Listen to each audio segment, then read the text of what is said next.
South Africa is one of the countries that offers the best value for money, and that's why a lot of foreigners choose to retire in South Africa, but also why a lot of South African expats plan to return to South Africa for retirement. This is mainly because they're earning hard currency offshore, and the long-term depreciation of the rand make things in South Africa quite affordable for them. So if you're a foreigner or an expat planning to return to South Africa or to retire in South Africa, I've got 5 things that you need to think about. Let me get out my whiteboard and my terrible handwriting.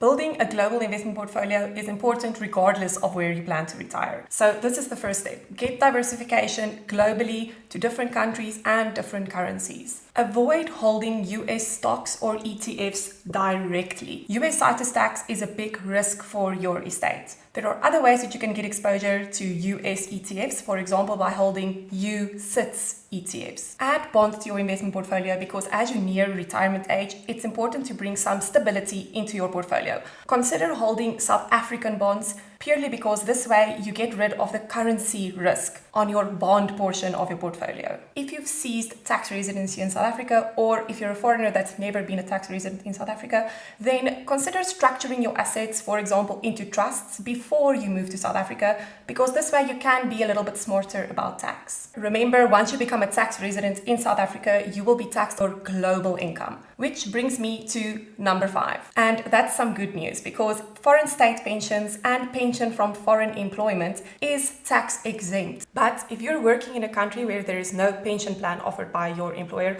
or if you're self-employed or a business owner, you should be making provision for retirement yourself. Even if you have an employer pension, you can't solely rely on that to sustain you through retirement. Make sure that you're at least contributing 20% of your income towards some type of long-term retirement plan. If you want to know how much you'll need to retire, you can use my financial freedom calculator. Comment freedom and I'll share the link.